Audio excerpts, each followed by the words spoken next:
Fala galera, mais um debate aqui do clássico Carioca, Flamengo e Fluminense, o clássico Fla-Flu, né, que foi no Maracanã, a partida iniciou hoje 9h10 da noite, valendo o título da Taça Guanabara. Fluminense saiu atrás do placar, Flamengo abriu o placar com Cebolinha no primeiro tempo, 1-0, mas no segundo tempo o Fluminense buscou o resultado e conseguiu a vitória 2-1 e ficou com o título da Taça Guanabara e aumentou ainda mais a pressão sobre o técnico Vitor Pereira, né? Vitor Pereira não vem conseguindo ganhar clássico, né? E nem ganhar títulos ainda no time do Flamengo. Nesse título simbólico da Taça Guanabara, o Flamengo conseguiu. Mais uma vez, o Flamengo perde para a equipe do Fluminense, galera. É isso aí, o Flamengo ainda corre risco amanhã de cair para a terceira colocação, caso a equipe do Vasco vença o Bangu por um resultado acima de 2-0, né? E é isso aí, galera. Bora acompanhar um corte aqui que eu separei do Linha de Passe falando tudo sobre esse clássico Flamengo e Fluminense. Não esquece, galera, deixa seu like, se inscreve no nosso canal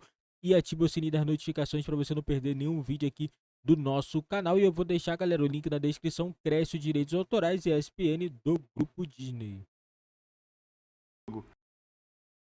Aí a impressão que dá é que assim, acabou o jogo, 2-1 no placar pro Fluminense, mudou. Aí o problema viraram as ausências do time. Então não dá, entendeu? Eu acho que Mas ele realmente está se defendendo. Ele está se defendendo. Ele está se defendendo. Mas eu acho que era melhor uma defesa mais condizente, porque eu acho que ele tem... Porque ele tem argumento. Ele tem argumento, exatamente. Principalmente pelo primeiro tempo, é que aí a gente pode entrar no trabalho do Diniz, que teve um peso enorme na vitória do Fluminense, na virada e tudo mais, e aí é o mérito do técnico adversário.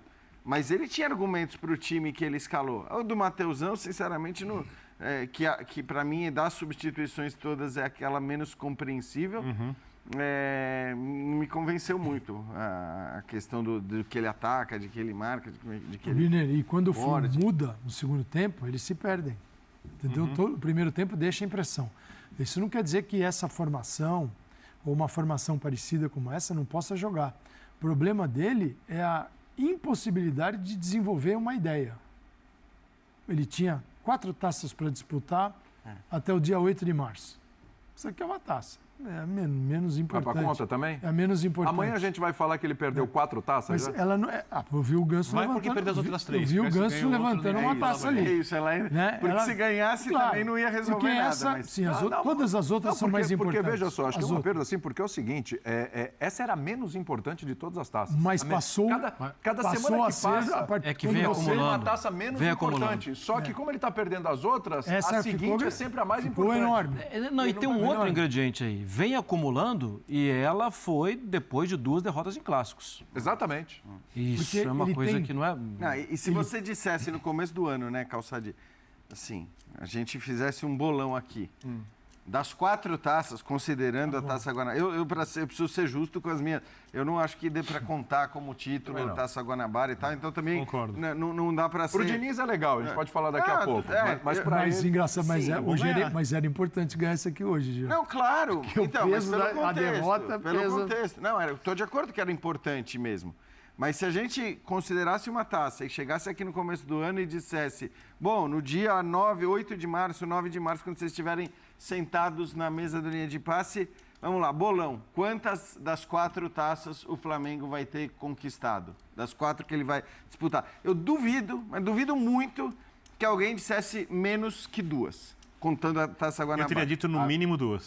Duas ou 3. Eu acho que a gente ia dizer 2 ou 3. O jogo contra o Palmeiras equilibradíssimo. O Mundial eu não contaria. Isso, e eu contaria a Sul-Americana, a Recopa e a Guanabara. E cá entre nós, o jogo contra o Palmeiras... Então é claro que tem um peso. Foi o melhor. O jogo contra o Palmeiras, que é o que está mais antigo... Foi o melhor, né? Foi o melhor. Ali eram pontos de correção, mas a defesa está dando muito espaço. Pontos de correção. Hoje, me parece que esse jogo do Palmeiras virou uma... Assim, está muito distante. O Palmeiras andou para trás, é isso? Do Palmeiras para cá, você andou para trás? E ele perdeu para toda a classe de adversários. Ele perde para o Palmeiras, ele perde para o Al Hilal, que foi o que impediu de chegar à final do Mundial, para o Del Valle, e agora tem o Fluminense. Além do Vasco, que não era uma taça, mas para o torcedor vascaíno é um troféu. E a derrota mais importante... Então, ele perde para todo tipo. E ele tinha a ideia de manutenção do time até agora, e nesta quarta, que ficou enorme em função de não ter vencido nada, vamos ver o que acontece contra o Fluminense. Se ele ganha, e o primeiro tempo dava a impressão que isso poderia acontecer, ele sairia bem na história. Sim. Porque, e ele complicaria muita gente. E seria uma vitória autoral hoje. Autoral, com mudanças profundas que bancariam a manutenção disso. Sim. Assim, ele deve estar pensando nisso até agora. Vamos confiar no professor. Quem ficou de fora ficou tenso. Então, Calçado, eu pensei muito nisso. E eu não sei para quem torceu. Eu não sei para quem eles torceram. Mas eu pensei muito nisso contra o Vasco. Eu falei, agora o Pedro vai sair do time por motivos de força maior, como o Bruno Henrique saiu. Sem o Pedro, ele vai colocar, evidentemente, mais um meio-campo, como acabou fazendo. Vai, de repente, conseguir arrumar o time do ponto de vista defensivo. E tecnicamente o jogo se resolve. Que era o que ele queria fazer. E tecnicamente o Flamengo se resolve. E aí, pronto, o Pedro dançou, ou ele vai alternar e tal. E, no fim, as coisas Por mais que ele explique, ele fale e tal, é a primeira vez na temporada, em março, no começo de março, que ele é radical na mudança. Aquilo que protelou o tempo todo. O tempo todo foi um arranjo dentro daquele grupo, que tem 12, 13 jogadores. Que tem o Vidal, que tinha o Cebolinha, tá? Alguns não entravam. Inclusive nas mudanças do segundo tempo. Esses caras ficaram todos fora. Vem o Cebolinha, que faz um gol de Cebolinha do Grêmio. Tomara que seja a recuperação dele, porque ele faz um gol daquele... É um gol de individualidade, não de coletivo, ele foi contratado, eu sei, mas ele foi contratado para fazer isso. Mas está pedindo passagem há algum tempo. Com essa esperança ele foi contratado. E ele entra e faz a jogada do jogo do Del Valle, do empate. Isso que ele faz. Gabigol, Isso.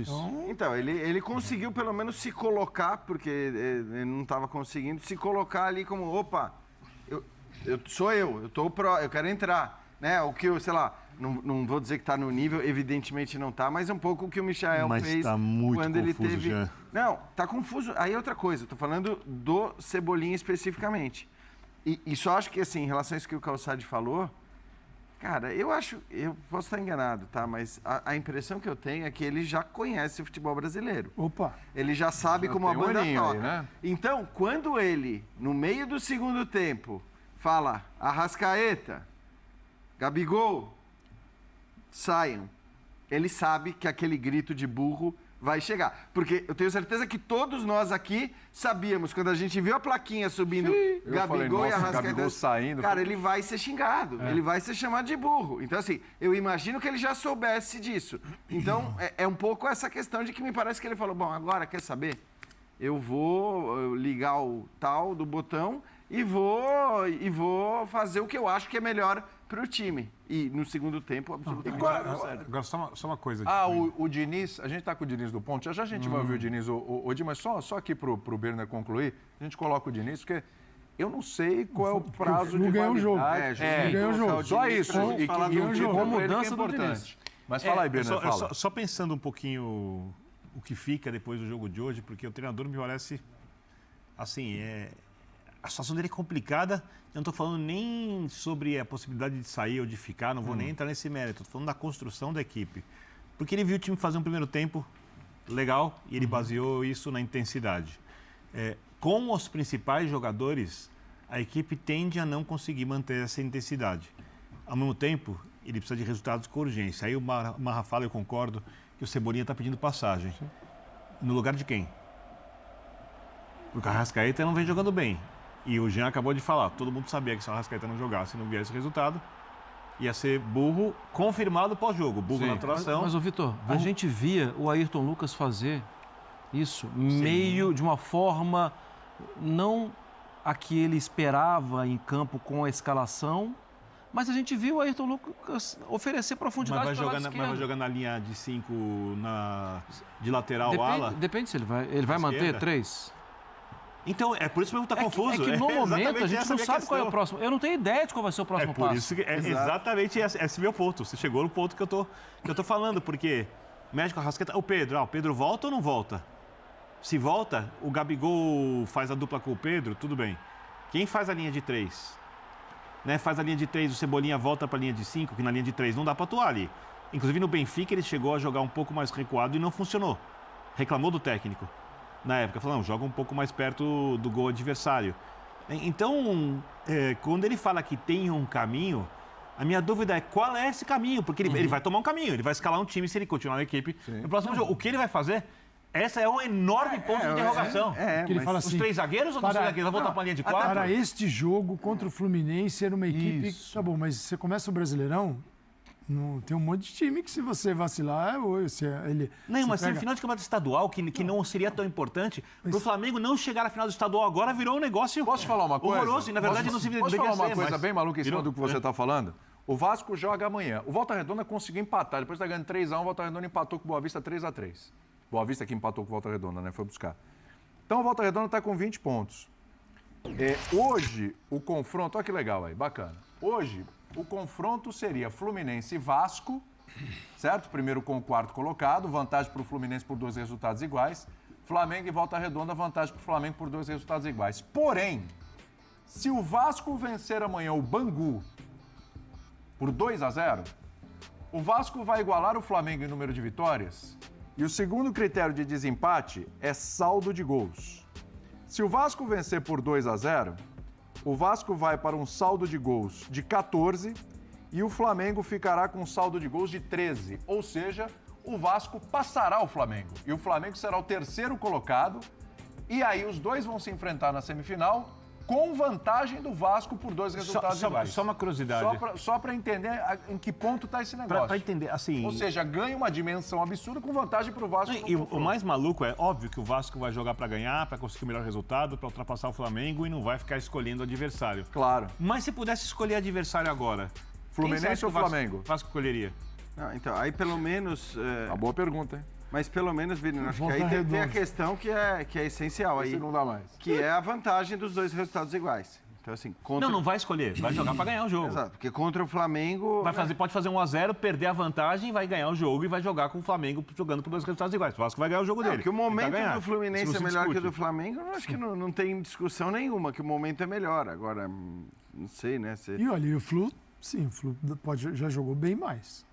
O Flu ainda não alcançou o nível que ele pode jogar, e até um nível que ele pode ter com as contratações. Aí vai chegar o Marcelo amanhã, tem que inserir o Keno, o Keno tem que realmente jogar o futebol que ele pode jogar. Então tem muita coisa para acontecer aí no Fluminense.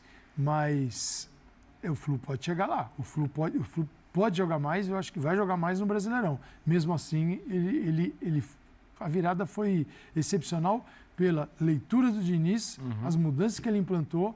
Ele torna o centro do campo um negócio complicado para o Flamengo atuar, o que não estava acontecendo no primeiro tempo. Melhora a saída de bola muito. E ali o Flamengo começa ele empurra o Flamengo para a área. E ele diz, não conseguiu, ele variou na intensidade.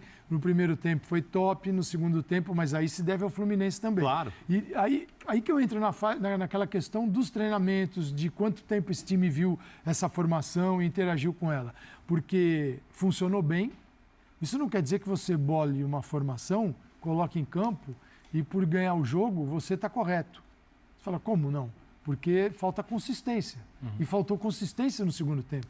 No primeiro, ele ia sair bestial. O Vitor Pereira mudou tudo. Esse é o novo Flamengo. Pela mudança no segundo tempo e pela incapacidade do Flamengo de jogar como atuou na primeira etapa, aí ele sai besta. Porque ele traz para ele. Isso dá recorte. A questão... Não, isso é a frase essa é a frase do Otto Glória que diz... Galera, concordo, né? O técnico Fernando Diniz, ele fez uma leitura muito boa do jogo, né? Tanto que ele chegou no segundo tempo e conseguiu modificar a equipe, né? E para falar a verdade, o Flamengo surpreendeu o técnico Fernando Diniz com a escalação, né? O Vitor Pereira chegou, botou 3 zagueiros, trocou alguns jogadores, né? E você logo imagina, né, que ele vai entrar com os jogadores que ele costuma entrar, Everton Ribeiro e tal, e ele mudou. Ele mudou, veio com 3 zagueiros, fez aquela linha de 5 jogadores e foi isso. Entendeu? Tanto que no primeiro tempo o Flamengo foi muito superior e poderia ter vencido até por 2-0 ou até mais, né? Mas no segundo tempo a equipe do Fluminense veio muito melhor do que o time do Flamengo, né? O técnico Fernando Diniz foi muito inteligente, fez a leitura do que ele precisava fazer para poder fazer o gol e conseguiu fazer a virada do jogo. E o time do Flamengo também não conseguiu reagir, os jogadores cansam muito no segundo tempo.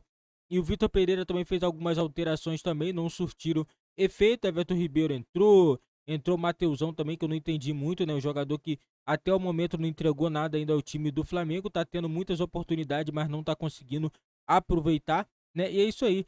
Clássico, é isso aí. Fluminense venceu o Flamengo, perdendo seu segundo clássico consecutivo no Campeonato Carioca e ainda pode perder a segunda colocação caso a equipe do Vasco vença amanhã por 2 gols de diferença, galera. Esse foi o vídeo do nosso canal. Eu vou ficando por aqui. Valeu, fui. Nos vemos aí no próximo vídeo.